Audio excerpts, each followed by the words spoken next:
Snow slashed across the Montana fields like cold knives, the wind howling through broken fences. In the middle of that brutal storm lay a small girl, curled around a younger child, both trembling, both fading. A soaked note beside them read, "No one's child."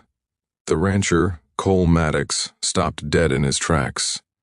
Their lips were blue, their breaths shallow, and as the girl whispered, "Please, don't leave us," Cole knelt, lifted them gently, and said, "You're mine now. I'm not losing you to this cold." The wind clawed at Cole's coat as he carried the two half-frozen children toward his ranch. Snow stuck to their hair, their clothes stiff with ice. He tightened his grip, heart pounding, anger rising at whoever abandoned them. The note crumpled in his pocket as he whispered, "Not today. Not on my land." The older girl trembled but kept her tiny brother close, proving a strength no child her age should ever need. Inside the warm cabin, Cole placed them near the fire, rubbing their hands gently. Steam rose from their frozen clothes as he wrapped them in blankets. The older girl tried to keep her eyes open, whispering, "Don't take him away. He's all I have." Cole felt something heavy settle in his chest. The storm outside roared, but inside, the battle for their survival had just begun. He heated soup, lifting the spoon to her lips. She resisted at first, not trusting kindness after a life of cruelty. But when her brother whimpered, she opened her mouth, forcing herself to be strong for him. "What's your name?" Cole asked softly. She whispered, "Leah."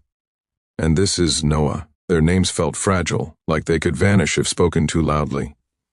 Hours passed before their shivering eased. Cole watched as Leah slowly warmed, but her eyes carried a fear that didn't melt with heat. He recognized that look. He'd seen it in abandoned animals, in wounded hearts. "You're safe now," he told them. Leah nodded, but her grip on Noah tightened. Safety was a word she didn't trust anymore. Cole stepped outside briefly, staring into the white void of the storm. Who dumped children in this cold? Why the note? His blood chilled, not from the air but from imagining what might have happened if he'd ridden past just minutes later. Determination filled him. "I'm not letting whoever did this come near them again." When he returned, Leah was awake, watching him like a small fawn, hurt, cautious, ready to flee. "You're not going back out there alone," Cole said gently. "This is your home for now." She swallowed, her voice shaky. "Homes never stay," she whispered. The words hit Cole with the weight of a lifetime of abandonment. Over the next hours, Noah stirred, finally crying softly. Leah's eyes filled with relief. Cole held the baby carefully, warming his tiny hands. "He's strong," Cole said. Leah's lips trembled. "He has to be." For the first time, Cole saw a spark of faith in her eyes, a tiny belief that maybe this rancher wasn't like the others. As night deepened, Cole laid bedding near the fire. Leah sat awake long after Noah slept, her gaze fixed on the door. "Are you waiting for someone?" he asked. She shook her head. "No, I'm making sure they don't come back." The fear in her voice told Cole everything. Danger wasn't gone, it was circling. Cole poured warm tea for her. "Tell me what happened," he asked gently. Leah hesitated, then whispered, "They said we were a burden. They said winter would take us, and no one would care." Her voice cracked on the last word. Cole felt something inside him break. "They were wrong," he said firmly. A loud thud outside shook the cabin, making Leah jump. Cole reached for his rifle, signaling her to stay behind him. The storm blurred shapes outside, but footsteps crunched in the snow. Someone was out there, watching. Leah's face drained of color. "They found us," she whispered. Cole opened the door just enough to see a dark figure lingering near the barn. The man froze under Cole's stare before disappearing into the snow. Cole shut the door. "You're not touching them," he muttered. Leah trembled violently. "He's the one who left us. He'll take Noah again." Cole knelt in front of her, voice steady. "No one is taking either of you, not while I'm breathing." Leah studied him, searching his face for lies. For the first time she believed him, just a little. Outside the wind screamed, but inside Cole's promise held strong. He stayed awake all night watching over them. Leah drifted to sleep only when she knew Cole wasn't going anywhere. Noah curled into her arms, tiny breaths finally steady. Cole glanced at them and felt something shift inside him, responsibility turning into something deeper. When dawn rose, the storm cleared. Snow glistened like scattered diamonds. Leah woke to the smell of warm bread, her eyes widening. Cole smiled softly. "Welcome to another day," he said. She touched the blanket gently, as if testing whether this safety was real. For now it was. Cole stepped outside to check the tracks left by the intruder. Fresh footprints trailed toward the woods, confirming the man hadn't vanished. He was waiting. Cole's jaw tightened. This wasn't just abandonment. This was hunting. Inside, Leah fed Noah small bites of bread. Her hands still shook, but her eyes followed Cole with silent trust. She didn't ask if they'd be safe. She asked only, "Will he come back?" Cole answered with certainty, "Not today." The day passed quietly, but the air carried tension, like the forest itself was holding its breath. Cole repaired the barn door, reinforced windows, and kept the children close. Leah watched, amazed by how tirelessly he worked. "Why are you helping us?" she asked. Cole paused. "Because someone should have helped you long before winter did." Leah's eyes softened, a tiny flame of hope flickering where fear once lived.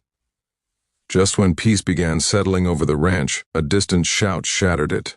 Cole rushed outside. 3 men on horseback approached fast, their expressions cold as the snow. Leah froze, breath catching. "They're here for us." Cole pulled her behind him, voice low but powerful. "They're not taking anything from this ranch. Not you, not Noah." The wind carried the thunder of hooves as danger closed in. The leader dismounted, smirking. "Those kids don't belong to anyone. Hand them over." Cole stepped forward, eyes like steel. "They belong to me now." Rage twisted the man's face. He lunged, but Cole was faster. A warning shot cracked through the air, echoing across the frozen field. The horses panicked, stumbling back. The men realized instantly this rancher wasn't bluffing. "You think you can stop us?" the leader hissed. Cole lowered his rifle but didn't waver. "Try me." Behind him, Leah held Noah tightly, eyes wet but fearless. Something inside her shifted. She wasn't alone anymore, and when the men saw that resolve, they stepped back. "This isn't over," the leader growled before riding off. Cole watched until they vanished into the tree line.